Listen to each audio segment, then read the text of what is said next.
Welcome to the first ever Spooky Feature from Spooky Ventures. I've been wanting to get something to go for Saturdays for a while, and the idea I had was things that just don't fit into the other categories. We'll do them as Spooky Features. Now, this time around, we've got an interview slash conversation that I did with Heath Alberts. Now, not everything in it qualifies as spooky, but we do talk about some spooky authors and spooky movies, and I also mentioned Spooky Ventures near the end, so it does qualify as spooky content, at least a good chunk of it does, but I wanted to feature it here, so you get myself and Heath Alberts doing an interview conversation, and it was just recorded about a week ago, so there you go. If it will connect, there we go. All right, folks, it looks like we are live. This is the 815 Author Group January author meeting and for 2021. And this one we're doing something a little different. The idea is my good friend and fellow author Heath Alberts. Hey, Heath. Hi. And I are going to sort of interview each other. And initially we thought it was just going to be sort of a straight interview. And we sent each other questions to look at. Now, I just sort of glanced at mine, got a few visual aids for some of the questions. And other than that, I wanted to sort of wing it. But the more Heath and I were talking, I think what we're going to kind of do is instead of one of us interviewing the other, we're just going to kind of bounce some questions off each other and have a good conversation and just sort of have fun with it. So I think we're going to enjoy it. I hope you guys will too, and I guess we'll get with it. I think I'll ask the first question, Heath. Why don't you give us an idea of some of the books that you've written, and maybe if there's some that stand out, or what brought you to writing them, those kinds of things. Yeah, I never really intended to be a writer. I enjoyed writing from an early age, but the first book I wrote was because I had this weird dream. So when I dream in like full-on Hollywood Technicolor song and dance music, just everything. It's bananas. And I had a dream one night, and it was so poignant and so interesting, and it really stuck with me. And so I tried to turn it into a book for probably 15 years, and I started it and stopped and started and stopped, and I threw away so many beginnings. And at one point, one of the beginnings just sort of stuck, and I finished the book, and I worked on it a little more, and I had some people read it, and I changed some things, but I really liked it. I really enjoyed it. And I thought, well, hey, this is something I haven't done. Let's publish a novel. So I did. And I kind of thought that would be the end of it. And then suddenly it wasn't. And so I thought, well, I don't want to be stuck as a genre writer. As I read a lot of books where the authors kind of pigeonhole themselves as a genre writer, and everybody wants to read just that, and they're hypercritical of the things that aren't just that. And I was writing for me because I knew I was never going to get rich at it. So my second book was completely different than my first. My first was more of a philosophical sort of, I don't know, I call it a good old-fashioned apocalypse, because really that's what it was. It was kind of tongue-in-cheek, but it was serious at the same time. My second book was really for me, and that was the one that I'm most proud of, and that was Last Rites, which is hyper dystopian. At least it was when it was written in 2015. Now it seems very plausible. But it was the sort of book that I enjoyed reading, and it was the sort of book that I wish had been written. And so I wrote it, and it was enormous. It was a 2-year endeavor. It was almost 300,000 words. And then I thought that would be... When I was talking about visual aids, let's see, where is it? There it is. Oh. Big book. Yeah, it's a very big book. A very big book. And I get a lot of shit for the title too, because it was a lot of my titles have a bit of a double meaning, and that one was obviously the Catholic act of last rites, rites, is, you're given that. I think it's called extreme unction, when the priest gives you that as you're passing away. It's one of the 7 sacraments. And so I thought, well, wouldn't it be funny if we changed that? We changed it to last rites, as though these are the last rites that you have as an individual. And so a lot of people give me crap. You spelled last rites wrong. It's like, oh, I really didn't want that to happen, but it did. And then the hooded figure on the cover. So I don't do graphic design at all. I found that graphic to be about as poignant as anything I could put on the cover. And everybody said, oh, you did that from The Handmaid's Tale. But the thing is, The Handmaid's Tale was originally printed in Canada. And I've got a first edition, and the cover has nothing to do with that. It's a very bizarre cover. It's almost like a Picasso painting. And so I've had to explain that away too. So I think if I do a second edition of it, that cover is going to have to change. So I figured that would be it. That's all I'm going to write, right? And then I come up with this weird idea for a mystery. So like, well, okay, I'll write a mystery. And then I think that's going to be it. I think, I haven't tried fantasy yet. So my fourth novel was a fantasy novel. And then I had a whole bunch of short stories and poems and other things just floating around. And so I stuck all those out into the world. And in between all that, I would find stories that I really, really liked and I really, really would dive right into. They weren't really big enough to be a novel. They weren't meant to be a novel. And one of the things that stuck with me as a young reader was in the works of Nancy Kress, who's a very, very famous science fiction writer, very, very talented. She often said that she was pushed to do novels, and I'm paraphrasing here, and that she found it to be sort of unfortunate because her real strength was in short stories. And while I don't agree with that on every level, because some of her novels are amazing, I can see where some of her stories get stretched a little too thin, and she is extremely good at short stories. So I didn't feel so bad about doing novellas, even though people say, well, that's not real writing. Well, it's a different kind of story. And I've got two novels I've been working on for 3 or 4 years now. One is all but done. The other one's better than halfway done. And I'll get around to finishing them one day. The one is a follow-up to Not on the List, which is my fourth novel and was a fantasy. And the other one is just another sort of playful murder mystery that I wrote, again, just for me. I'll get back around to it eventually. But yeah, so and then I've contributed to some anthologies. I've developed some anthologies for the Rockford area to promote local authors. I've contributed to some of your anthologies: Interstellar Journeys, Temporal Journeys, Lifeblood, Dark Dreams, and Weird Worlds. I think that's all. And I'm in one of yours. Yes. Are you in Forest City Stories or Rockford Rights? Forest City Stories. Okay. So yeah, that was really fun. The way I met you was I read something in some kind of publication about Rockford Rights and contacted you on Facebook, wondering if you were going to do a second one, and that was how we got to be friends. Yeah, I do remember that. And then we learned that we knew each other a long time ago, but we didn't really know each other. Right. Because I remembered the name. Yeah. So yeah, and then that's really kind of funny because my first question for you, I know you didn't really read my questions. My question read, what have you written, and of that body of work, of which are you most proud? And you have just a plethora of things. Yeah, and actually I did read all your questions. Okay. I read them all, and I which is why I say I had some visual aids for a couple of your questions.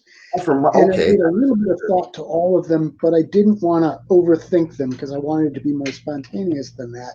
Sure. However, I do have some visual aids. So I guess out of everything I've written, and I'm like you, I've written a lot of short stories, and short novel and some nonfiction books. And I'm like you too, in that I've written in all kinds of genre, including I've done a lot of freelance stuff that's about all kinds of crazy stuff, from cars to cooking to having Halloween parties to all kinds of things that was just freelance writing. But as far as my books that I'm probably the most proud of, one of them would be my very first one. I have trouble with this camera, which is Strange Sound of Cthulhu, music inspired by the writings of H.P. Lovecraft. And I mean, number one, it's my first book. And the whole idea behind it was I'd been doing Music Street Journal for years, and I got the idea, it's time I do a book. And but what do I know a lot about? Well, I'm a big H.P. Lovecraft fan, and I know a lot about music. And so I ultimately decided that since there was a lot of music out there inspired by Lovecraft and there wasn't a book about it, I would just go ahead and do it. And it took several years of research or lining up people for interviews and things, but I eventually got it done and got it out there. And the funny thing about why I self-published, I sent it to several music publishers of music books, and all of them said it was too literary.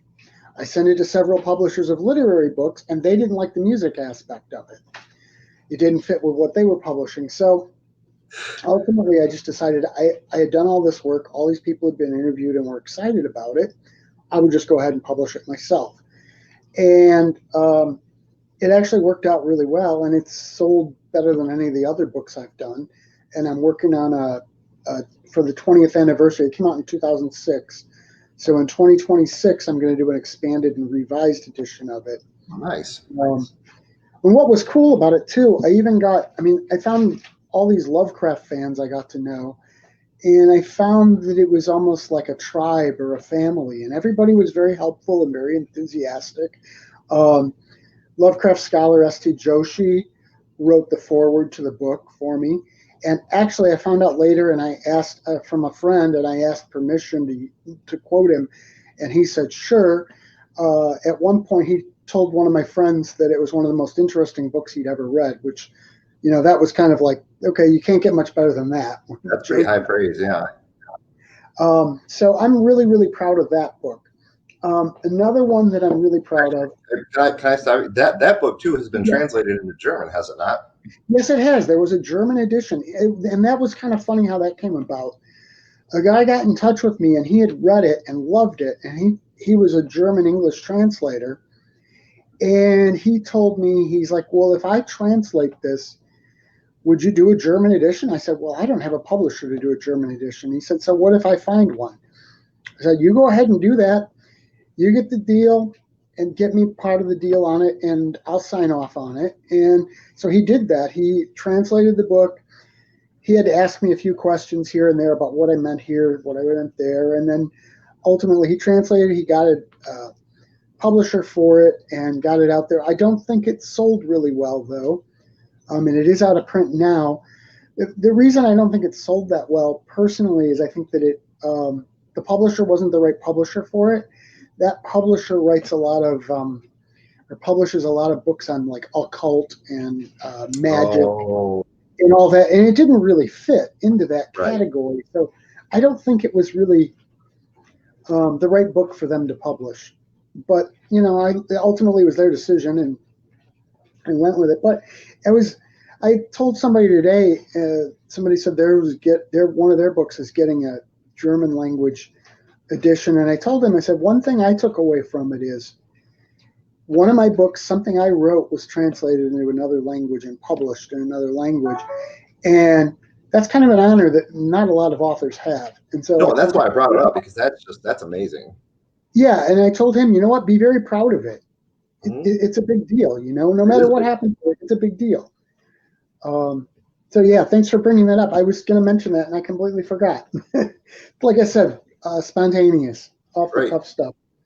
The other one that I really, really like, and it hasn't sold as well as I thought it would, is again, still having trouble with the camera, but it's Poetry of the Air, which is a collection of love letters from musicians to music. And what's so important about that book to me, when I started doing Music Street Journal and I started interviewing people and started getting the idea of interviewing people, I thought it would be really cool to talk to musicians, not so much about their own music, but about the music that they liked and that inspired them to start getting into music, because I found, like anything, like with the literature too, you start talking about the things you like and you're passionate about, and it makes for interesting conversations.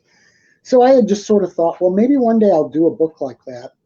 And ultimately I got the idea to do it, and I got to interview a lot of cool people, a couple of the guys from the metal band Rage, 3 people who have been in Yes, John Anderson, Rick Wakeman, and Billy Sherwood, and Tommy James, the old rock and roll guy. I interviewed him, old as in from a long time ago. I don't want to talk about his age. Really, really nice guy. Bunny Carlos from Cheap Trick was kind enough to do an interview. And it's just, the funny thing, I spent like a year trying to figure out how to weave it all into a narrative because different people answered the questions in their own way. Some of them almost did their own little essay. And I didn't want to take away from that. So ultimately, I decided to just get out of the way of it, write an introduction, write a little biographies of each artist, and write a closing section and just present the interviews as they were. Because I thought those were really the magic of it. And I still think it's a very fun book. And it's if you like music, it's interesting to hear these different people's perspective on the music that really got them into music and how they enjoyed it before they ever really became a musician. I just think it's a fun book. I don't know. Like I said, it hadn't sold as well as I thought it would, but whatever. You publish for yourself. Like you said, you write for yourself, you publish for yourself. I publish things that I want to see on my bookshelf and that I want to be a book. And if they sell, that's great. If they don't, well, that's fine too. Obviously, I'd rather they sell, but you know. Oh, right. Yeah. Right. And then You talked about writing for Music Street Journal. Just because I know what that is, but I don't know that everybody else knows what that is exactly. If you can just take a moment to touch on that. Oh, Music Street Journal? Yeah. Music Street Journal, I started in 1998. Well, I actually started writing for it in 97. The first issue was published February 1st, 1998. And it's music reviews and interviews and things. Now, the first one, I didn't have any interviews, but it was just a lot of music reviews. And the funny thing was, I originally started it as a Microsoft Word document. And I had a subscriber list of about 20 people that I got from some AOL boards. I posted some things about it, and they're like, yeah, I'd like to read it.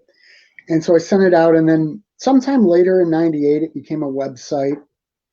And then 2018 was when the project was finished, but I started probably 2016 or 2016, 2017.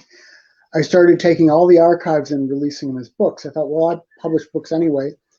Might as well just get this stuff out there. That way, if at some point the website doesn't exist anymore, because I'm probably not going to do it forever, it's all out there in book form. And so since the February 2018 issue, every issue is published simultaneously in book format and online, although there are some print exclusive things in the book version that obviously don't get done online. But yeah, it's an interesting story about how I got doing the interviews. I happen to know the email address of Tony Levin at the time, who's a bass player who's been on like a million things. He was the bass player on Alice Cooper's Welcome to My Nightmare, probably best known for playing for King Crimson and Peter Gabriel. Great bass player, super nice guy. Well, I reviewed several of his things in the first issue, and so I sent it to him by email, and he hooked me up with his publicist at the time, who I'm still friends with and still sends me stuff. And that guy started sending me CDs and hooking me up with interviews. And so it really took off because of him, and because of just happening to know Tony Levin's email address and Tony just being a great guy. That was how the whole thing wound up taking off from there. It wouldn't have probably been anything near what it was if that hadn't happened. So that's kind of cool. That is cool. Yeah. And then I guess that brings me to the other one that I'm really, really proud of, which you were kind of a beta reader on, Wizard Song, which is, I call it a novel. It's about the same. It's actually longer, I think, than the original War of the Worlds, which was called the novel at the time. But for now, it's really not so much considered novel length anymore, but I still think it's a novel. And that one has an interesting history because I originally wrote it when I was a kid. I used to write a lot of comic books and draw them. My art was never that great, but it was passable. And when I was 12, I wrote a comic book of Wizard Song. And the idea was it sort of meshed together progressive rock, which I had just discovered because I had just gotten into the band Yes. And I was amazed by all the worlds of progressive rock and Star Trek and comic book heroes because I loved all that stuff. And it was sort of designed to combine all those things together. And so I did a comic book of it. And that comic book sat around for years. Eventually, I wound up with only a page or two left of it, but the story was still up in my head. And sometime in the 90s, I got the idea to turn it into a novel. Sat down, wrote the whole thing out on a computer word processor, printed it out. And that version was clunky. It was there was a lot of scenes that were kind of almost more just repetitive. A lot of, well, they're going to go capture this city, they're going to go capture that city, and it was just very repetitive. And I had a rather clever part that I did, which was I thought, well, let's make it a different kind of timekeeping, and each chapter was divided up with timekeeping that was.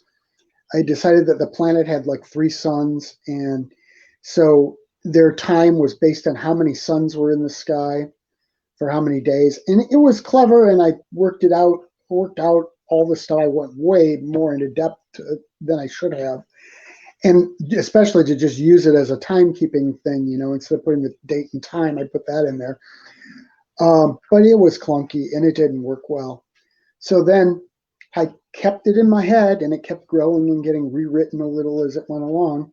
And so eventually I just decided it was time to put it out there, and I put it down into a book, and I'm really happy with the way it turned out. And now I'm working on the sequel. So those are the 3 I'm probably most proud of. Rightly so. I mean, your body of work is far more expansive than mine, for sure. So there's a lot to be proud of there. You've done. A lot of the things when we first got to know one another, you'd mention in passing, and I'm like, he's just talking about this like it's no big deal, and that's kind of a huge deal.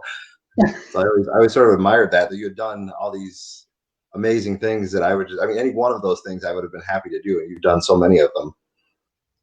I don't look at it as amazing. I just I don't know. I don't think that much of it. It's just I go out and do it, and if it sticks, it sticks. If it doesn't, it doesn't. And I don't know. I'm kind of. It's just I don't really have the choice in a way. It's like I have to kind of do it because this stuff sits in my head if I don't. So yeah. I mean, I think you probably know that to some degree anyway. Sometimes, there have been hits and misses in my life like that, where there are periods where I just have to get it out. And then there are so many good stories that have gone by the wayside because I just don't give them the time of day that they really deserve. And that's sort of a poverty, but it is what it is. But yeah, I get that. Yeah. Yeah, I have a few of those too that I'm still like, I need to get this out here. And one day I probably will. But, well, let me ask you, when did you first start writing? I remember, I don't remember what Christmas it was, but the year before I had found an old, I think it was a Royal or a Remington typewriter, probably from the 50s. In when my father and stepmother got married, she had brought it from somewhere. I don't even know where it came from.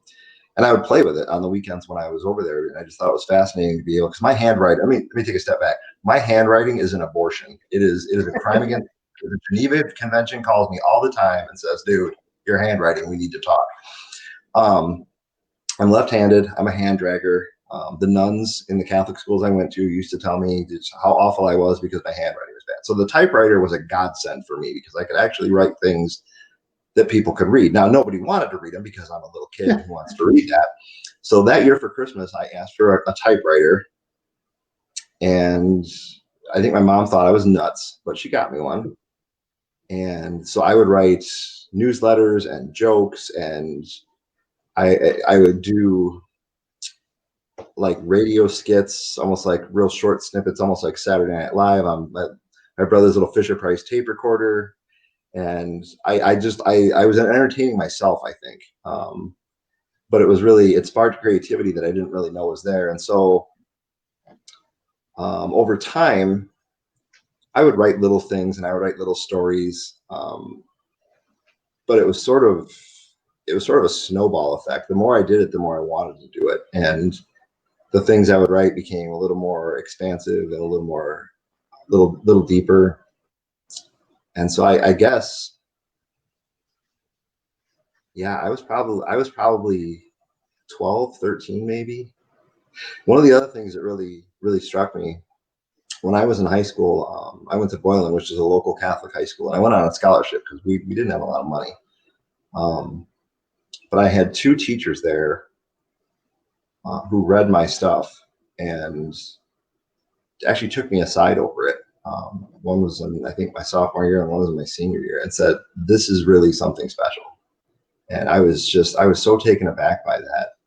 And in senior year, we actually had a chance to write for what was known as the National High School Writer. And basically, it was a way for creative kids to have an outlet. So all the high schools in the nation would participate in it. Their teachers would send in pieces for submissions, and if they liked it, they'd put you in there. And I had written a piece completely meant to be satirical, completely tongue in cheek. I have a terrible sense of humor, and it was basically just a send up of the children's cereal industry, really, and how ridiculous it had all become. And so I wrote this thing, and I just turned it in, didn't think twice about it. And my teacher took me aside and said, "You're not sending this in." I said, "No, I don't want to send this in. Are you kidding? It's terrible." He says, "No, this is what they're looking for." I said, "You're out of your mind." He said, "Can I send it?" I said, "No." Well, he sent it, and it got published. And I was actually thankful that he sent it. But the problem was, I don't think anybody in high school actually knew I was there. And my name is Heath Alberts, and there was a popular kid there that had come up through the Catholic school system named Keith Albers. So you want to talk about confusing on the first day. So he came to me at the end of the day, say, made announcements in the morning. Oh, and by the way, Heath Alberts is published in the National High School Writer.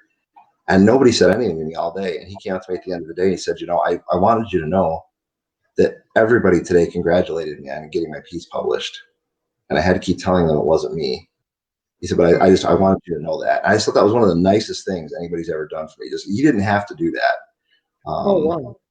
But yeah, so that's pretty much how high school was for me. I was there, but I don't think anybody was sure I was there. So yeah, I think at that point, because those two individuals had that unasked for faith in me, I think that really drove me to think maybe I actually can write something that somebody would want to read. Cool. Different. Yeah. Let's see. I think we've already covered some of these. Here's a good one. So when you read, I think we all have our favorite stable of authors. Who do you enjoy reading? Who influences your writing? I guess I wouldn't say that H.P. Lovecraft influenced my writing necessarily, because I don't think anybody writes like him. Certainly his archaic style is kind of hard to get into, although I have written a story or two that was designed to be like him. But the way he created, as far as for horror, I love that weird fiction stuff that he created, the cosmic horror. And so I write a lot of that kind of thing.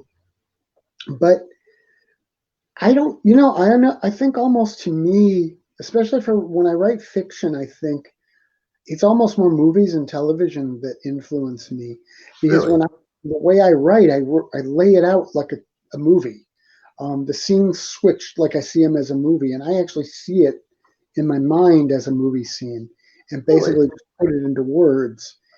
So I'm not so sure that authors so much really do that. And I don't know that I would even say that I have a favorite author. I like certain things from certain people a lot. I mean, I went through a phase of reading Stephen King, and then after a while, I decided he was getting way too verbose and he was losing me sometimes. I remember trying to read it, and I wasn't able to sit down and read all the time like I would have wanted to. And I got, several chapters in, and all of a sudden he's talking about a character, and I'm like, who the heck was that? And so I'm getting back into the back of, first chapters, trying to figure out who that character is. And I realized it was just too much work. It's like I didn't want to do homework to sit down and enjoy a book. So I have books I like by people, but I'm not sure I would really say that I have a favorite author at all. I was gonna say, and that's a problem, because I mean, I don't have a favorite author either. I have a cluster of them that I like, and I agree with you. There are some books some books that just really stand out in an author's repertoire, and the other ones just aren't of interest. But that one book is just a glorious piece of writing. So I get that. Now, interestingly enough, Stephen King, and this is a hugely unpopular opinion, I have probably read a half a dozen of his books more to try and understand what he was all about and why everybody loved him so much. And feel free to send me hate mail. I can't read his. I just can't do it. It's not engaging to me at all. And I know I'm in a minority there, but I kind of feel that way about some of his books. For me, Salem's Lot and The Shining are both brilliant books, and I really enjoy those. But some of his other books, yeah, I agree with you completely. I think I read. So when I was a kid, I read everything we had in the house, which wasn't a lot, and we had a book club edition of of Carrie, and what's the one where the guy can tell the future when he shakes the hands? Dead Zone. The Dead Zone, yeah. I remember reading those, and I actually thought Firestarter was pretty good. That one I didn't mind, but I think his earlier stuff was stronger. Yeah, I agree with that. I tried the Dragon. I tried the Tommy Knockers. I couldn't get into any of that stuff.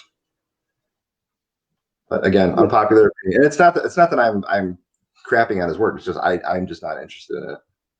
And you know what? I think I'm kind of like it's kind of like I am with Lovecraft. I think that sometimes people adapting King's work have made it more palatable than actually reading the book. Same thing with Lovecraft. I mean, Lovecraft was his writing styles just really, really hard to get into. I mean, he was writing, very archaic ways, and he also had a real penchant for his xenophobia, which is, I wouldn't have liked the guy. It was downright, offensive. Yeah, that's unfortunate. And so when people adapt it into movies or things, it tends to work better that way because the actual concept of the story is probably better than the execution. And I think to some cases, that's probably the case with Stephen King as well.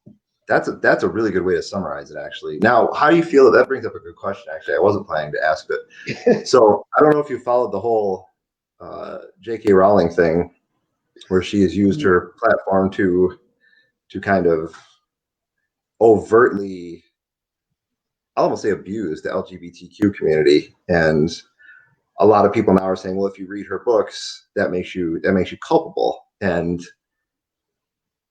I might seem like a villain for saying that. I don't necessarily agree with that. I can enjoy a story and not like the author, but I don't think that negativity should require you to just simply ignore their work if it's something completely detached from what their life is. Does that make sense? Yeah. How do you feel about that? Here's sort of, I've been taking that stance too with some musicians lately, because it's like some musician stances I just literally cannot get behind, but I like the music. And the same thing with J.K. Rowling. I loved the Harry Potter books. And I did too. I actually think she's one who when I read the book, sometimes the way she used words, really, I found very masterful, and I think she was very good sometimes. So I think she has a lot of talent, but her stance is reprehensible. But the thing I've come up with for musicians that I feel that way about too is I can still enjoy their work, but I won't give them any of my money. So right. If I buy a CD from a band that is like that, I won't buy it new. I'll buy it used because somebody already gave them the money. They're not getting any more money from me. Right. But yet I'm not deprived of their art. And I think that's sort of the same thing with Rowling. It's like if I wanted to read something of hers, I'd buy a used copy. I wouldn't buy a new copy. I don't want to give her the money. But, and the sad thing with her, she did so much great stuff charity-wise and things.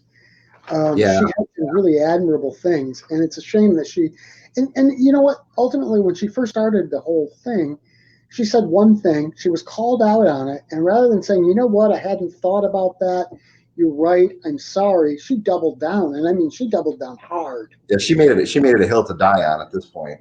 Yes, yeah, and I think that was her mistake. If she had just made the one comment and addressed it and said, I really wasn't thinking, I need to rethink things a little, I would have respected that. But instead, she chose to just say nope. And apparently, one of her new books is actually very much based on that too. But I just read something about it. I don't know what the book is or anything. Yeah. Oh, I like you. I used to order all of her books new, and I don't anymore. I just kind of shut her down as an author at this point. Both her and Yeah. Robert Galbraith imprint. Yeah. I don't know if you know that she writes as Robert Galbraith. She writes as a male mystery writer. Oh, that's right. I forgot about that. She did it so that she could find out if it sold without it being her doing. And then it didn't sell until somebody revealed that it was her, and all of a sudden it sold like crazy.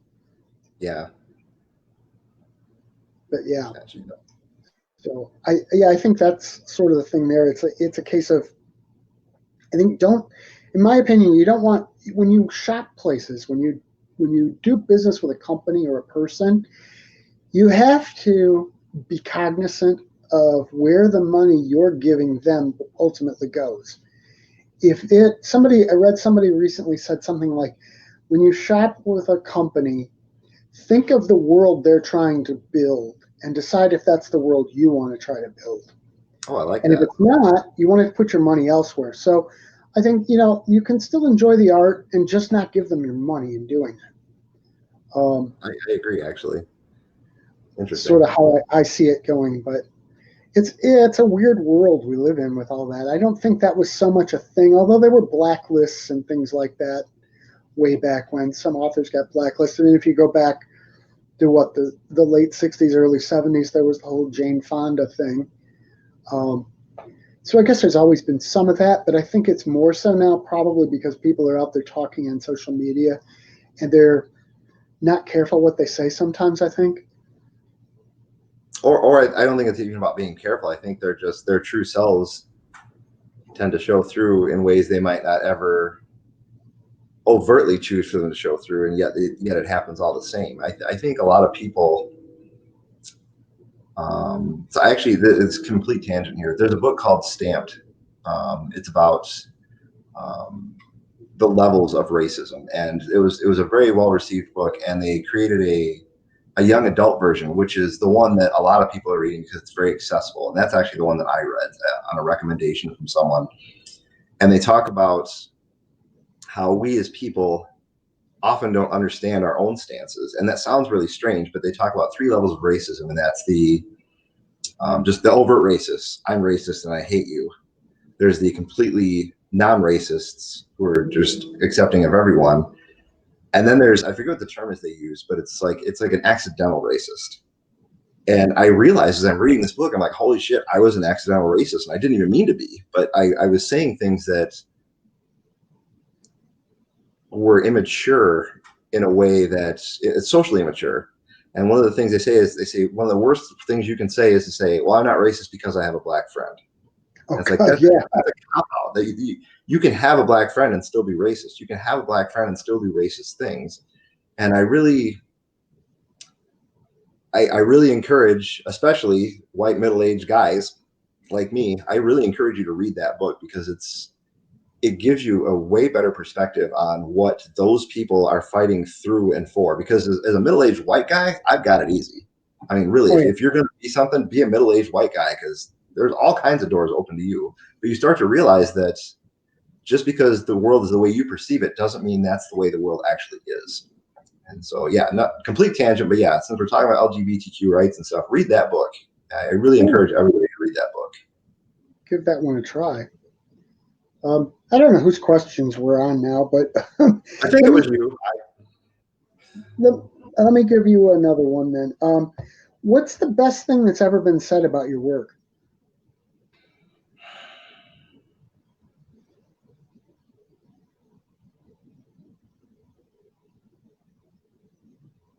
I don't know that much good's really ever been said about my work.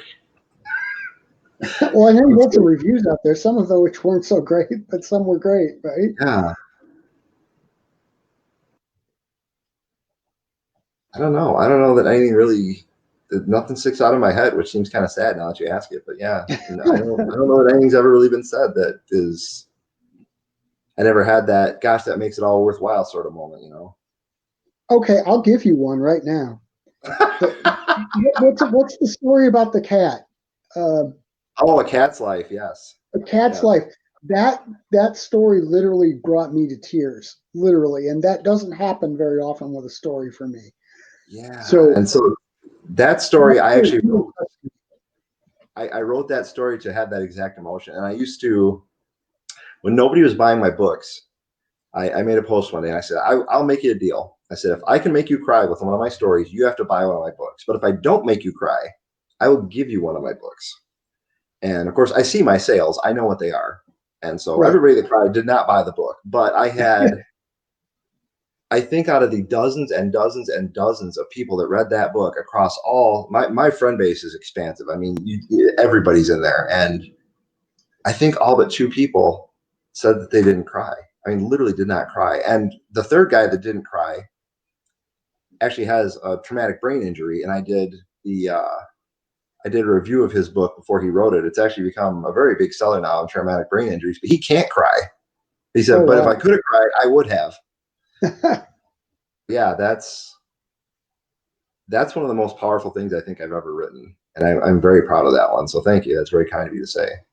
Oh, it's the truth. I won't speak anything that's not the truth. So there you go, buddy. What do you think you'd do for a living if you weren't a writer? Oh, um, hmm. Good question. I've worked retail a lot. I can tell you I wouldn't do that if I didn't have to. Because that's not a fun job. I try to be very nice to people in stores because I know what it's like to be there. Yeah, And I work retail and retail management, and it's like it's not fun at all. Um, I worked tech support, phone tech support, and that is not so much fun either. You get some really rude people on the phone too. yeah. Good part about that is you can just hang up on them if you want to. Oh, sorry, we were disconnected, but um, I don't know. I might cook. I like cooking. Although you know something I've discovered, if you do something you like for a living, it makes you like it less in a way because it becomes a chore. It becomes something you have to do Sure, rather than something you want to do. And I sure. almost you should, if you're going to do something for a living like that, should do something mindless that you don't mind doing for your living, and then do the things that you really enjoy and have passion for, not for a living, if that makes sense. No, it really does. Actually, that's interesting. That's a good way to look at it. Because I remember even when I started playing music, and I had music had like this magical quality to it. It was I don't know, it could take you somewhere else. It could change the world, really, which is actually kind of part of the meaning of Wizard Song. But Right. but the funny thing was when I started playing music and playing in bands, I started to analyze it more and think, well, how are they doing this, and what are they playing there? And it loses some of that magic when you do it. And the same thing, like when you do freelance writing, it just becomes putting words in a certain order, and um, it sort of loses the magic a little bit. When you're writing things you want to write, that's completely different. It's a different experience, I think. Yeah. Hmm. That was not the answer I expected at all, but that was actually a really good answer. That's Well, thank interesting. you. I don't know. I think it's sort of a paradox almost. Everybody thinks you should do the thing that you love for a living, and unless you can do it exactly the way you want it and when you want it, maybe that's not necessarily the best choice. You know? I don't know. I could see being a professional billionaire being okay. What do you do? I'm a Yeah. billionaire. If you get that gig, can you hook me up as well? Because I could deal with that gig. Yeah. Let me ask you, who do you have anyone you would see as your literary influences? Oh man. Yeah, actually. But in different ways. Nancy Kress is a huge one because her novel Beggars in Spain, which is just it just had a huge impact on me, the way it was written. And I read that about the same time that I read Bruce Sterling's Holy Fire.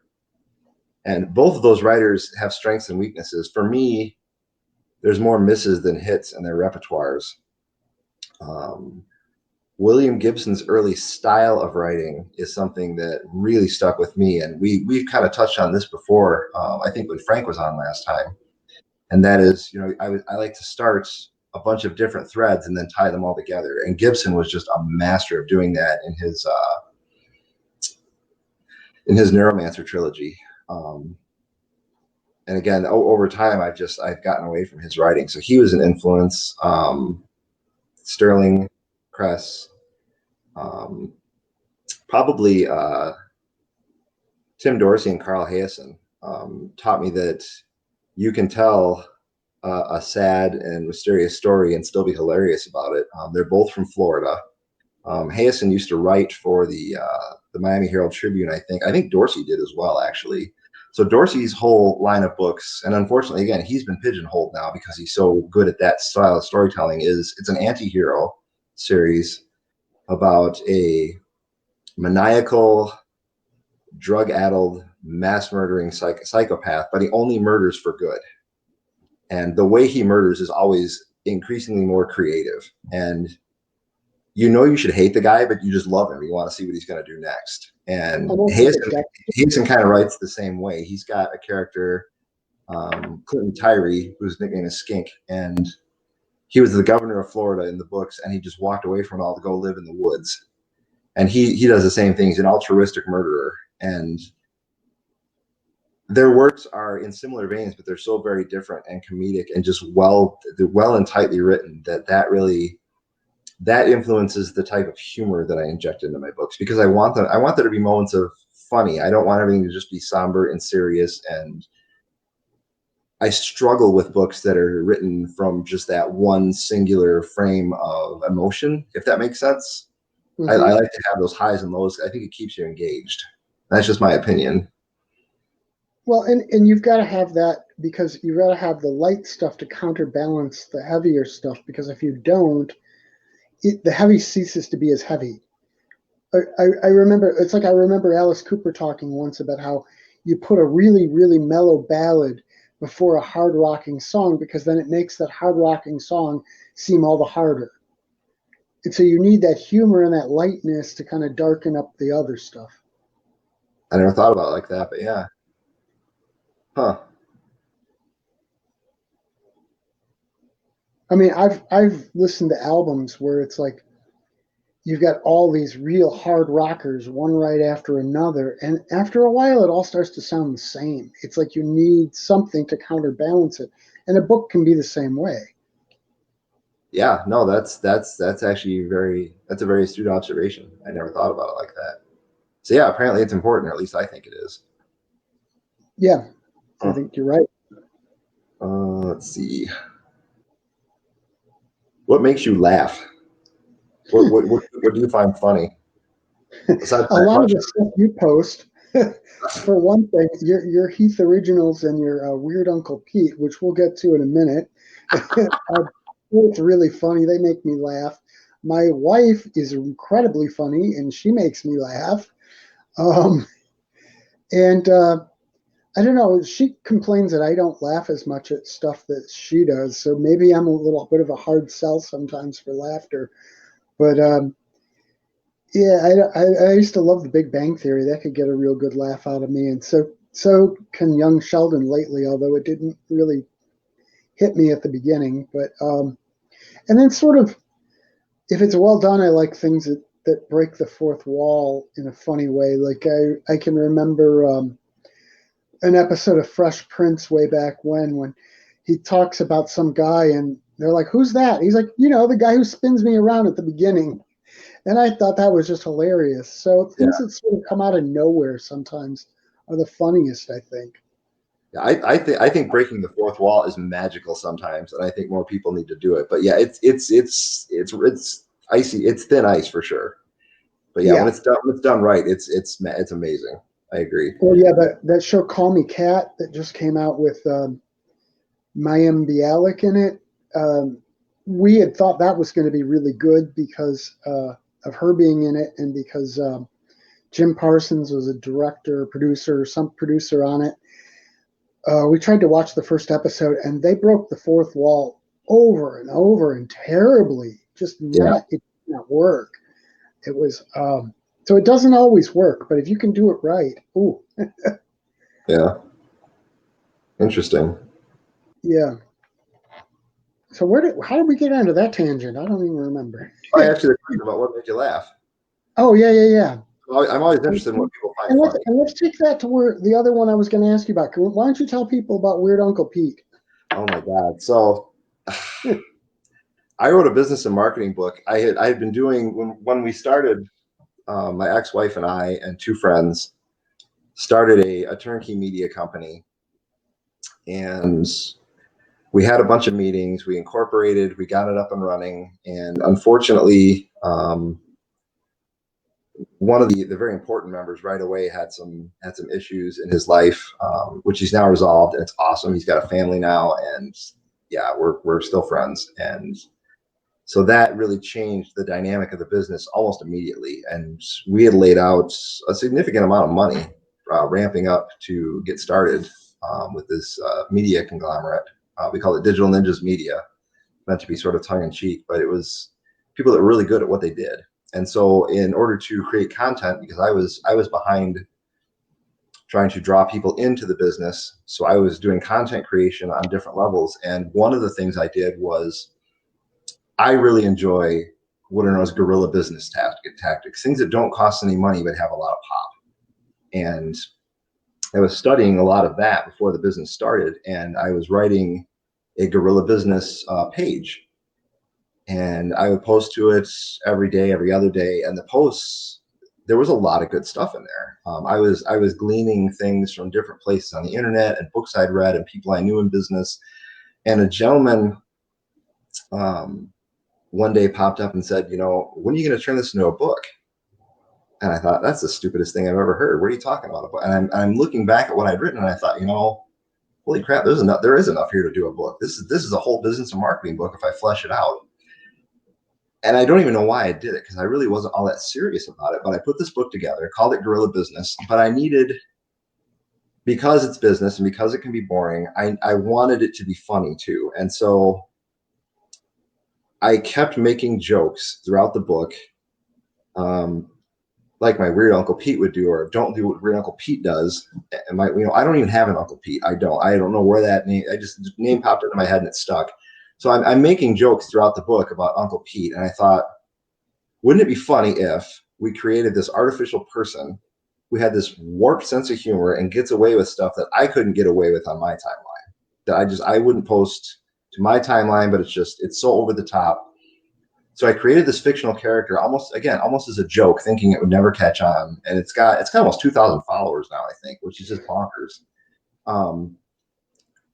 But basically, it's a bunch of meme gleaners from all different walks of life. There's 6 of us now, I think. There's Pete, Dan, me. There's a guy named Pete now who is a Weird Uncle Pete. He's a new one. Carla, Alyssa, and Chris. So I guess there's 6 now. And basically, it's just a meme recycler. It's just a way for us to get stuff out of our systems that we can't stick anywhere else, if that makes any sense. So yeah, that's how Weird Uncle Pete came about. It's got a logo now. Dan Sauberlich made a logo. Maybe we're going to do T-shirts. I don't know, but we're hoping that it does catch on. And what we found is we actually use it. One of the other, Chris is C.S. DeWilt. He's an author of sort of like hard-boiled modern fiction. And so we once or twice a year, we use it as a platform to say, hey, this is us. And oh, by the way, check out what we're doing. Dan has a page for his Aussie Shepherd, Crush the Wonder Dog, who's just the cutest dog ever. And that's done really well. And so we allow that platform to do some advertising for us once in a while too, but mostly it's just an outlet for us. So yeah, that's how Weird Uncle Pete came to be, and now it's a thing. Well, I'm going to ask you another one too, just because you mentioned the weird book you put together as far as the guerrilla marketing book, and how that came about. Let's talk about your bacon book. Tell us about that. I think that's the most amazing idea I've heard, because it's so silly, but yet it's just stupid. I had this idea years ago. People just seeing around in my circles are obsessed with bacon. bacon, coffee, chocolate, and sex. I mean, those four things are things that everybody just talks about. And about 5 years ago, I thought, wouldn't it be great if somebody just did a book with just the word bacon and like a squillion different fonts? And it's something I meant to do. The problem is, in order to get the squillion different fonts, you have to keep changing fonts. And let me tell you, 3,800 fonts later, it was not a good time. But I did a book. It's all the word bacon in 14-point fonts, 3,800 and some change. And it literally just says bacon through the whole entire book. That is it. It is just the word bacon. And it already started selling immediately, which I shouldn't surprise me. But it's basically meant for, it's an inexpensive way to give a gag gift that gets everybody a laugh, and then it just kind of sits on the shelf until you pull it out and show it to somebody new. Other than that, it really doesn't have a purpose. But I mean, at $5, I mean, you can't get a greeting card for $5 anymore. You know, you go to Walmart and you get the $7 or $8 ones. Right. So yeah, I've done that. I did coffee a couple of weeks ago, and the other ones I'll probably get done, but it's mind numbing, just mind numbing. And the upside though is now that the bacon one was done, I had to save each page, because when you get into that many fonts, I've got a gaming laptop and it really struggled after about 5 pages of fonts. It couldn't handle much more.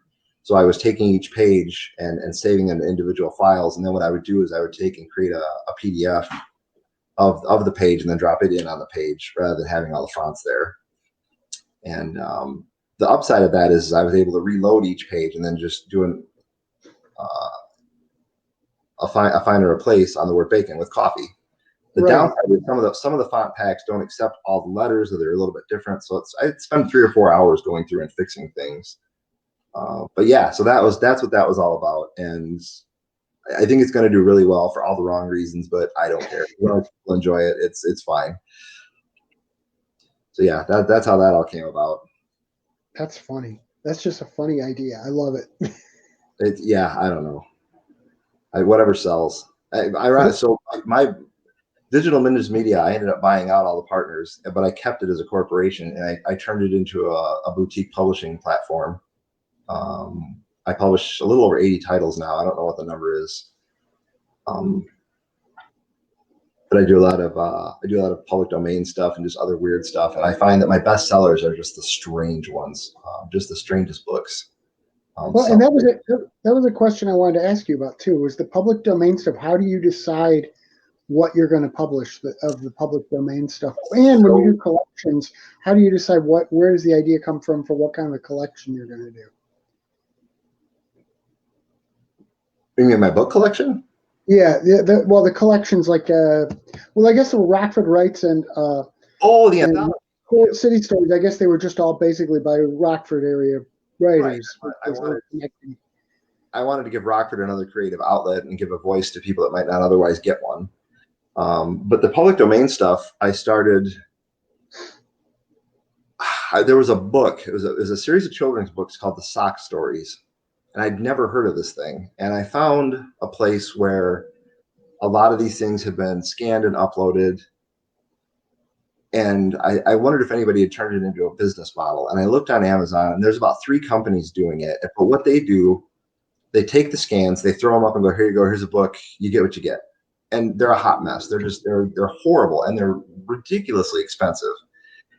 And I thought, wouldn't it be cool if somebody took these and completely relayed them, completely re-edited them to modern standards, change the font size so it's readable, put them in a nice book format with white paper. And I decided, well, if I'm going to do it, I want to do things that are interesting to me.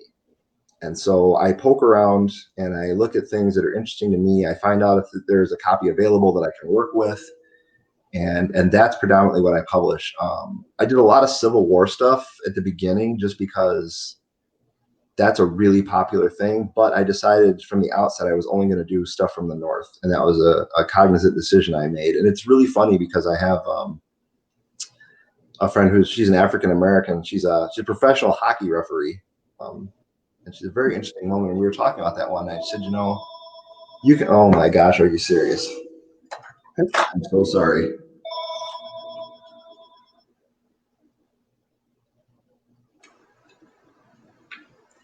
Telemarketers. I have a landline for my parents. So we got to talking about that. And she said, we shouldn't be bashful at writing it from the South's perspective because history happened. It's history. And I was just so surprised to hear her say that, but I stand by my decision. I still don't do anything from the South. But then I started thinking, you know, what's out there that's ridiculous that nobody's really reading anymore. And I found a few titles that just do really well because they're so stupid. And in fact, I got mail from Amazon.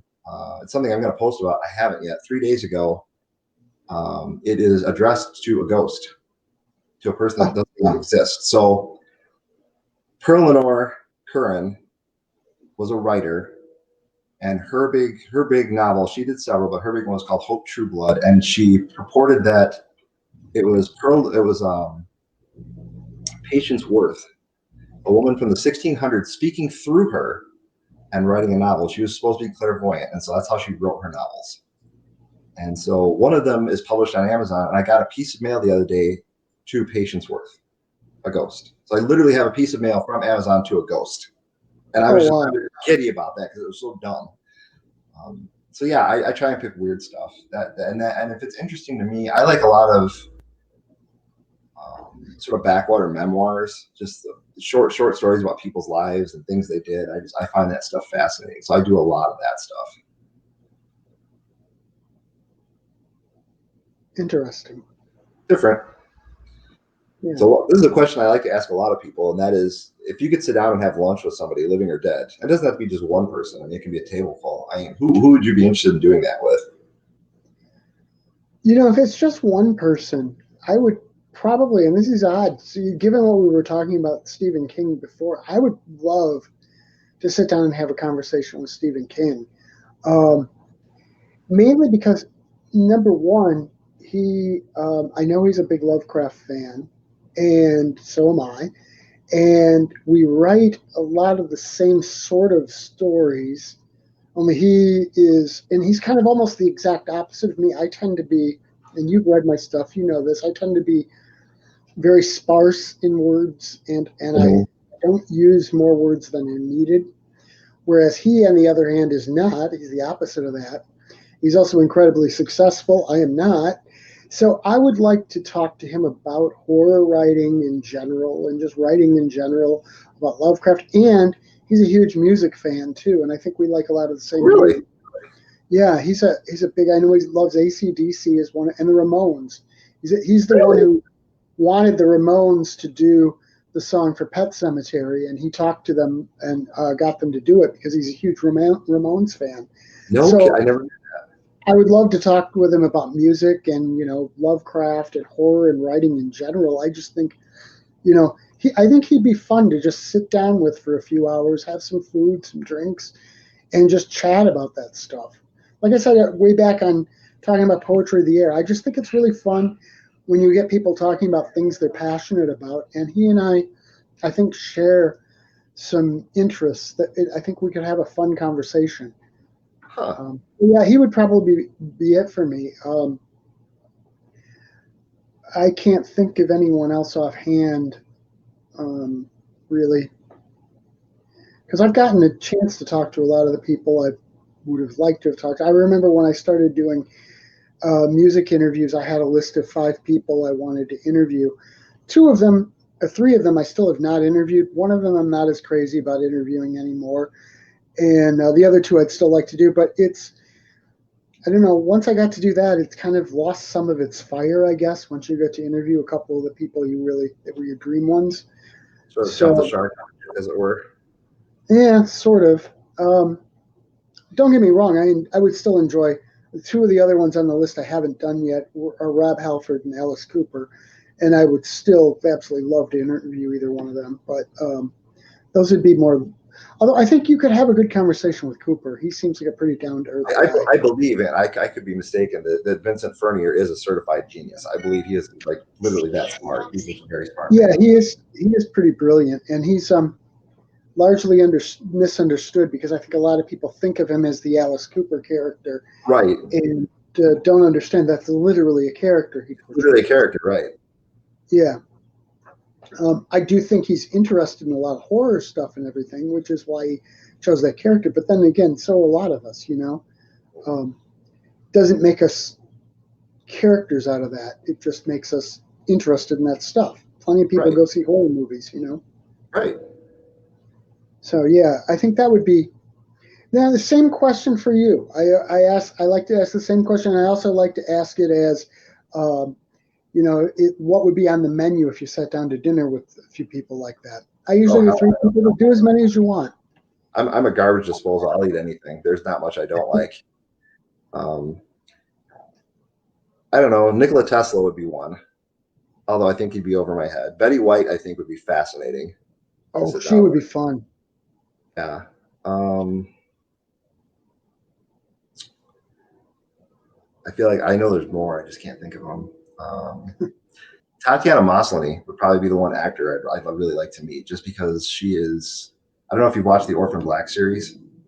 No, I know. I've seen clips from it though. Is it the She main actress plays who does all those roles? she plays like 13 different characters, and Wow. she does them all seamlessly. It is mind blowing how talented she is, and I don't know how. I can't imagine what that must do to your brain, because every character is so different, and yet she pulls them off just like they're all different people. It's profound. So yeah, you would really enjoy that series. You really would. I really encourage you to watch that one. I've watched it twice, and I don't watch anything twice. It was that good. So yeah, but yeah, Betty White I think would just be a stitch, because she's just got so many. It seems like she has so many good stories at her age. And she's so funny. She doesn't pull any punches. You wouldn't No, expect no, somebody her age to tell the kind of stories she does, and that's what makes it even more funny, I think. yeah. And I think Alan Moore might be on that list too. He's a weird dude. I would love to pick his brain. Yeah, he's interesting. So yeah, probably those guys. And as to what's on the menu, I don't care. I'll eat anything. We can eat, sprouts and goat cheese or whatever they're into. As long as they're there, it's more about the company, really. Cool. Mm, Let's see. You want to go, or you want me to do another one? taking a look here. Oh, here's a good one. Honestly, one thing we've never really talked about is travel. I don't know how much you've ever traveled. Is there some place you'd like to go that you've never been, and that if you had one place you could go? Um, I don't know that I have a burning desire to go any place. My favorite place in the world that I have been is Toronto, Canada. But I've heard that in the last couple decades, it's changed a lot. It's gotten a lot more corporate and isn't nearly as cool as it used to be then. I've heard that from some people who live there. But I'm still a big fan. I'd probably be interested in going to London just because so much of the music I like started there, and it would be interesting. Ireland would be cool because I know that my grandfather came over from Ireland, and so it's sort of the home country, and I've heard it's really beautiful. I wouldn't mind seeing that. And I've always thought it'd be interesting to walk around like ancient Rome, just because so many famous people have walked through there, and to walk the same place, go into the Colosseum and know that Julius Caesar had been there Yeah, would be crazy. Just that sense of history would be something. So I don't know, but I don't really have a burning desire to go to anywhere. Australia would be cool too, though. Um, Although I'm not sure I'd like a lot of the wildlife. But yeah, so I don't know. Those would be some places. What about you? I've been to London, and it was way more than I expected. It was absolutely incredible. Um, I'd really like to go to Japan. I've kind of been a huge Japanophile for a long time. I have a cousin that lives in Osaka, so I really need to get over there. It's a very expensive trip, and it's one of those things where you really don't want to just go for a week, because you're probably not going to get back there anytime soon. So that's a big one for me. Yeah, I mean, there's a lot of other places I would like to go. Iceland is among them. I've heard it's just sort of a unique experience all around. Ireland as well, because you said I'm from the Webster and Donegan clans, so yeah, I have a lot of my history in Ireland. And yeah, Italy and Rome, that's another big one, just because I can't. It astonishes me when I look at the architecture and the art, And I imagine what's, for as awful as it was at times, I imagine what a vibrant place it must have been like compared to the rest of the world when it was in its full glory. It just must have been just like a foreign planet, really. Right. That would be really, and like as you say, to walk in those places where all these famous poets and villains and people had been, and you're standing literally where they had stood. It's a weird feeling, and we don't get so much of that here in America because we're such a young country. I mean, Right. I've been to Wilmington, and I've seen that. I've stood by the bed that Lincoln died on and things like that, and that's all interesting. But the history isn't nearly as deep as it is in the rest of the world. Right. Something that just brought up. Oh, I was getting that's another thing. You mentioned art. You like to collect some art too. What kind of things do you look for in art? What do you like in art? So I've always enjoyed architectural drawings and things, and my ex-wife sort of had some limiting ideas of how much art is too much art, and so since her departure a few years ago, I've begun appreciating art more. And I look for things. I've seen a lot of very good art and a lot of very interesting art, but there are pieces that absolutely just punch me in the face. And when I see a piece like that, when I have to just stop and reset my mind and stare at a thing, that's the kind of art that I really enjoy. And it runs the gamut. It's been different things that I've found, and I try to support local artists too, especially when their pieces are very, very good. And I have a lot of local artists hanging in my home. But I remember being in an art museum in London, and I'd been to the big art museum in New York, and I can't remember what the name of the museum is because I suck. But the big art museum in London, London Museum of Art, I don't know whatever it's called. I just remember standing in front of a Renoir. I'm like, I am standing 2 feet in front of this beautiful thing that this person made. This is like the thing. And I had tears in my eyes. It was just so odd. I didn't expect that kind of emotion to come from standing in front of a painting, but it happened. And I look at art, and so much of it is just, a lot of it doesn't speak to me, Mondrian and things like that. Picasso just don't speak to me, but so much of it is just, you can see almost the soul of the person that made it. And it's very moving at times. So that's really what I look for. I look for something that just stops me in my tracks. And if it does that, then I'm interested. That makes sense. Yeah. Well, and as long as we're talking about things you collect, what about your book collection? Why don't you rave about that for a little bit? Because your book collection, I am so impressed with that.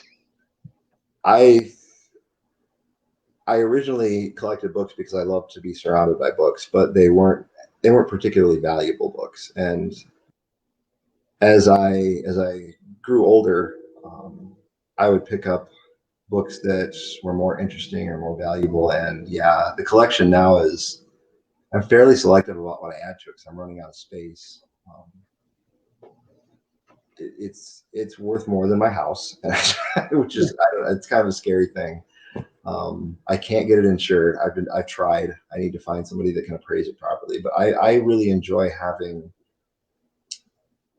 signed first editions are nice, but I like what are called association copies when I can get my hands on those. And those are things that, you talk about horror. I've actually got 2 books that I think I showed them to you actually, out of the collection of Stanley Waiter, who's a very famous horror movie maker. They've got his book plate in the front, but they're Robert Bloch books. And Robert Bloch is famously known for having written Psycho. And they were books that Robert Bloch signed and inscribed to Stanley Waiter for his own personal collection. And I have those books now. And that sort of connection and a history really interests me when it comes to books. And you talk about King, one of my favorite stories to tell. I think I've told this story before. There's an author named Poppy Z. Bright, who's now known as Billy Martin, lives in New Orleans. And he kind of fell on hard times. And he mentioned that he was putting his presentation copies up for auction. And a presentation copy is when you write a book with a publisher, in this case it was Delacorte. They will bind one copy in leather and give that to you as a, hey, thanks for being in our author stable. Here's a one-of-a-kind thing for you. And I ended up buying both copies of his first 2 books. Those were the only presentation copies he ever had. His things thereafter did not merit them, unfortunately. And he sent me a very nice note. Glad to know they went to a good home. Glad to know that you got the set. So I got the note to go with it. Well, then he put his manuscript up for the first book for sale. And I wasn't really interested in it, but I was watching it just to see what it did. I'm not really a manuscript guy. And all of a sudden, the sale shut down. I thought, what the heck just happened? That's weird. And I didn't think too much of it. And the next day, he actually sent me a message. He said, I don't know if you're planning on bidding on it, but I just wanted you to know I closed the auction early because Stephen King bid $1,500 on it. And I wanted him to have it. And I was like, that's an amazing story. So yeah, so I have the presentation copies and Stephen King has the manuscript. So it's stuff like that That's that awesome. I really enjoy. I've got a book that Helen Keller gave to her minister for Christmas one year, and it's fully inscribed.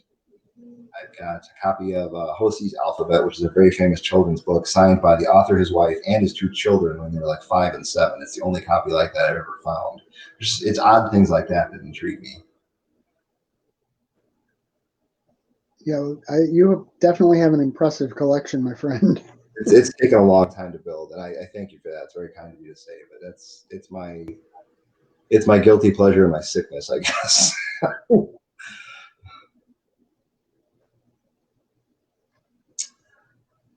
I think you kind of answered that one, actually. Let's see.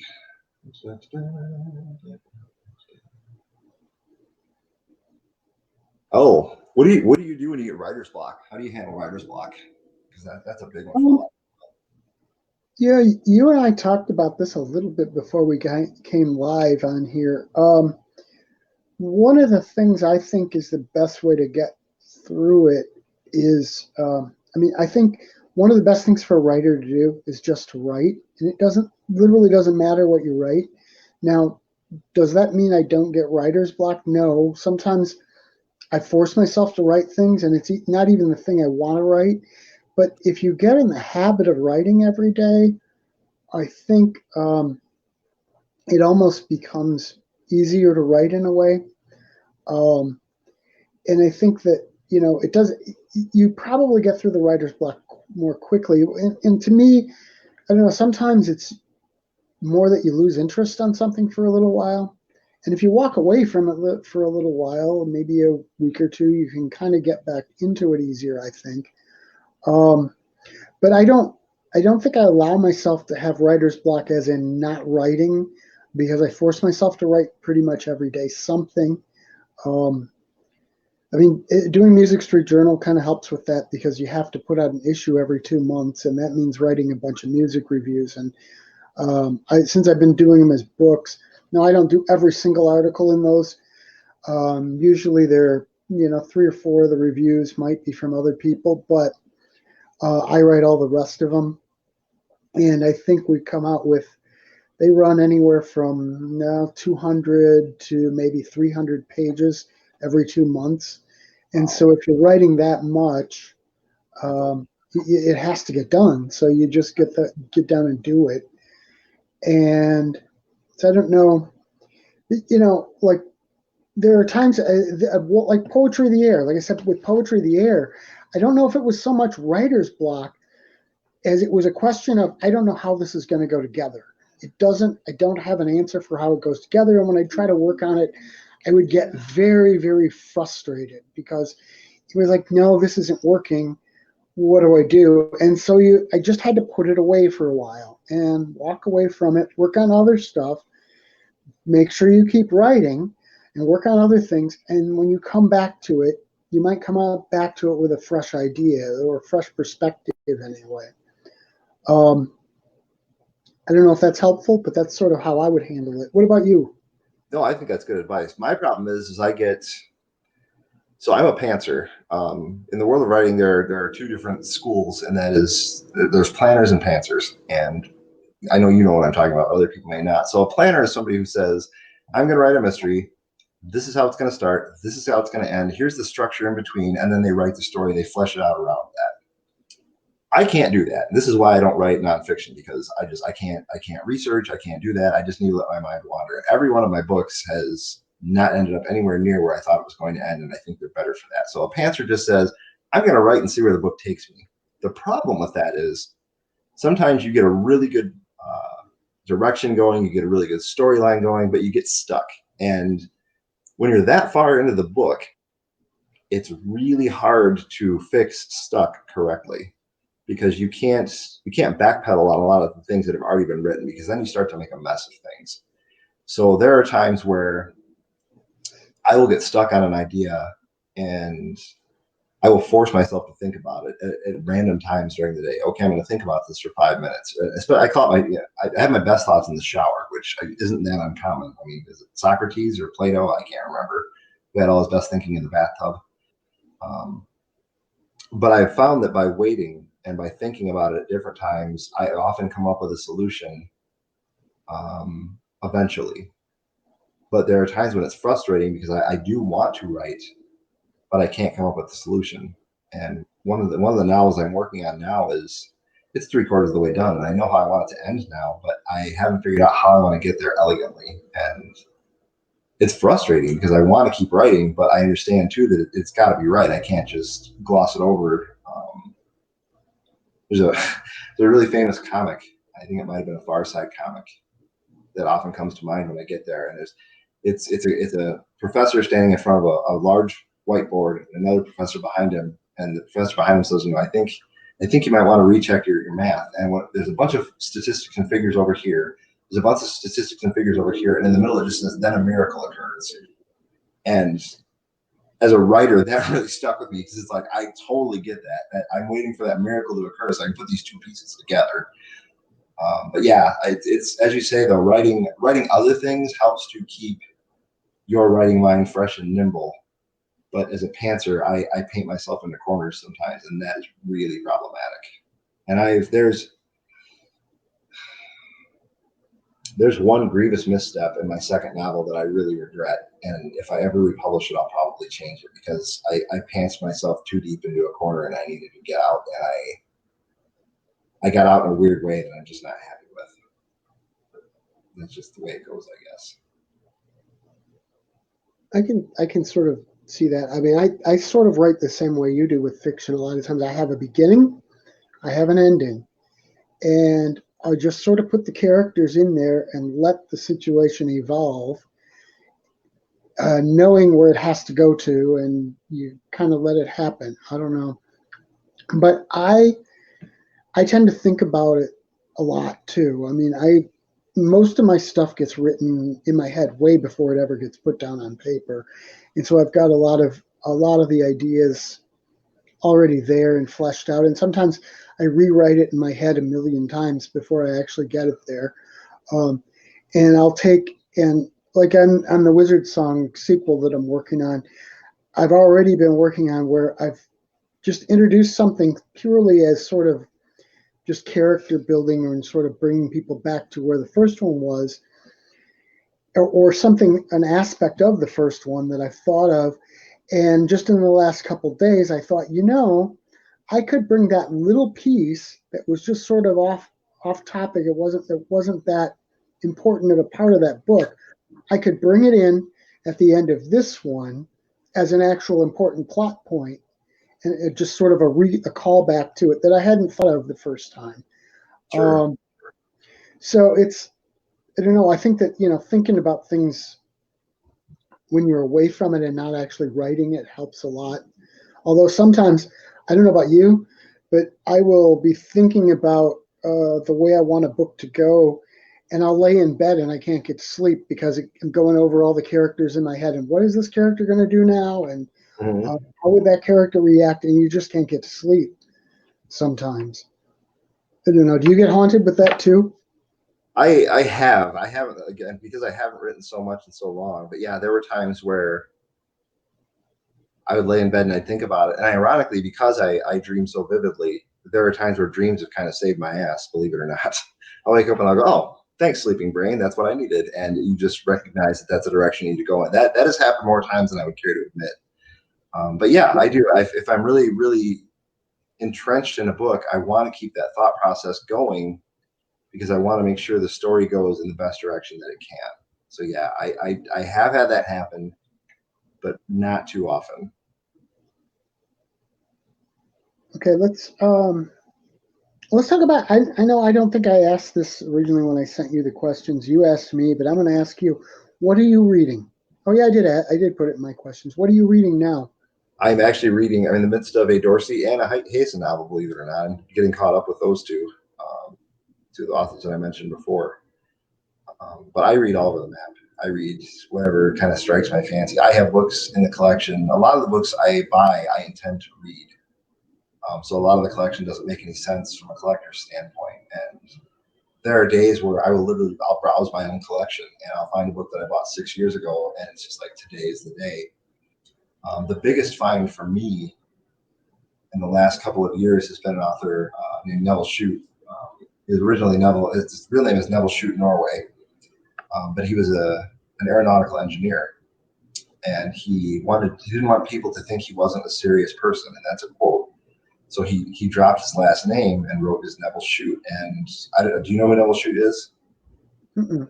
Okay, so his big books were On the Beach, which is a book about the world basically nukes itself, and everybody in Australia is just waiting for the fallout to come and kill them. That's I've heard of that one.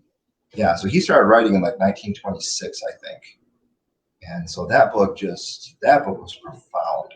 And then I read Round the Bend right after that, which is another famous book about a fellow that just he has the impact of like a modern day Jesus, sort of.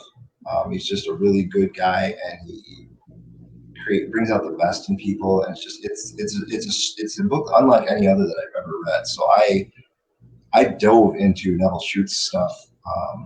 There's a few books I don't have because I can't afford them, but I've got almost a full set of first editions now. What's interesting about Shute is that he's one of those authors that can write about anything and you're interested. And it can be the most mundane thing. It can be anachronistic, and yet I still find myself just completely engaged when I'm reading these books. And it's so impressive to me that somebody can not only be a world-renowned aeronautical engineer, but oh, by the way, he's an amazing novelist too. I mean, it's such an accomplishment for somebody to have done all that. So yeah, and he was a prolific author. I think he's got 16 or 18 or 20 titles. I don't even know what it is. It's a long run. So yeah, that's been the one discovery lately that I've really gotten into. What about you? What are you reading lately? Well, that's where I've got some visual aids. Hey, Actually, I've been reading. I just started reading this one, which is over here. What would Gary you're frozen Gygax? in a smile. Which is actually sort of a collection of short pieces, some fiction, some non, by a gentleman named Tim Cundall. And he's from England, and he runs a website called Mass Movement, which I contribute to sometimes. Pretty cool website. You should check it out sometime.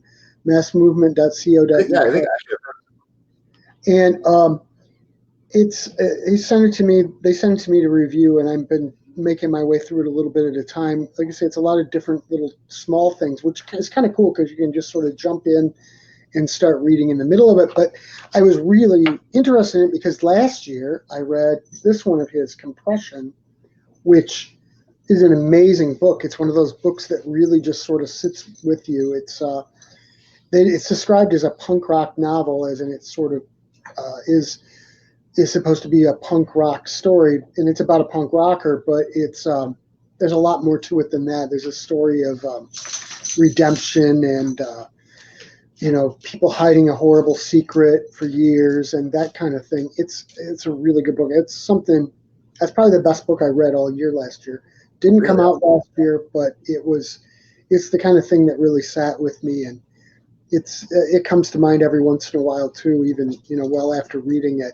The other thing I'm reading, Last Rites. Oh my God. And that's one I gotta say, Heath, I keep having to come back to it because it just gets so dark and kind of oppressive, and I just need a break from it for a while sometimes, I think.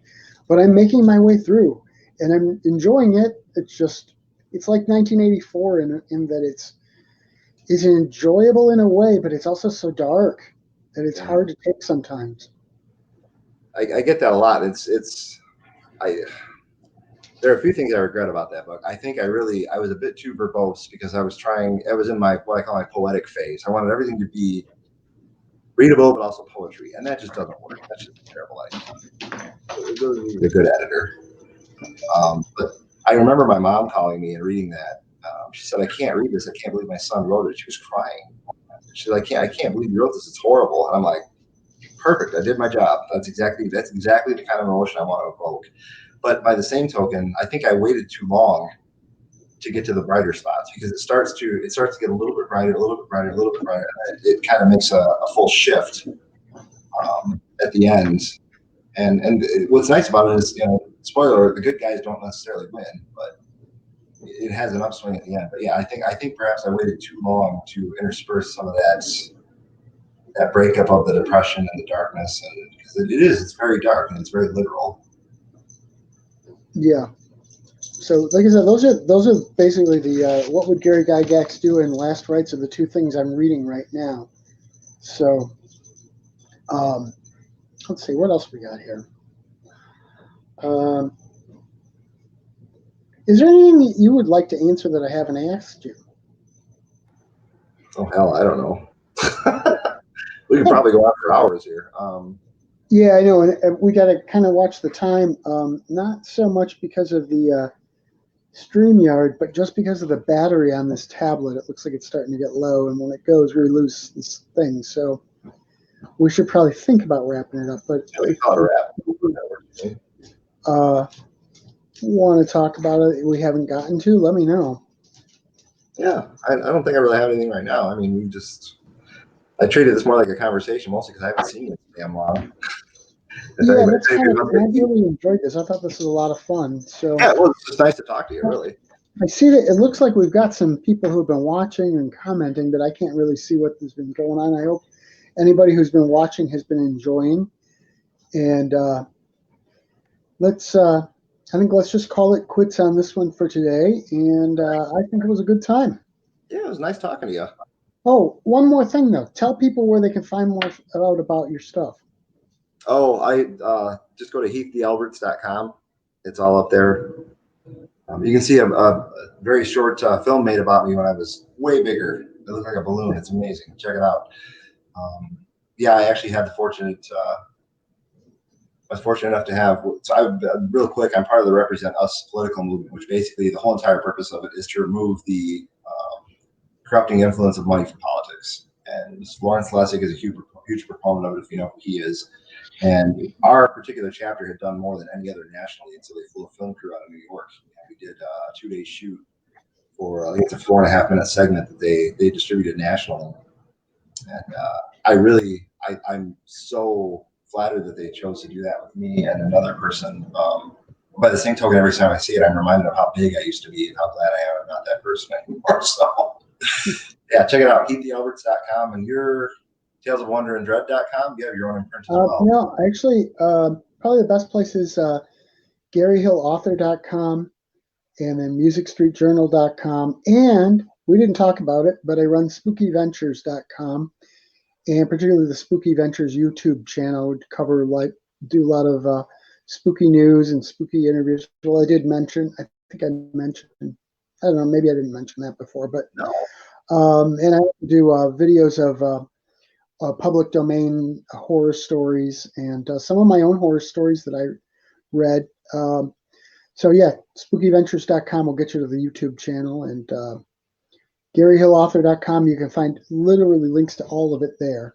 So, all right, I think that's good for this time. Thank you, sir, and thank you everybody who listened and watched, and I hope you had fun. Oh yeah. Bye. Bye. Spooky Ventures is the home for spooky content and spooky merchandise on the web. Check it out today at spookyventures.com. And remember, always keep it spooky.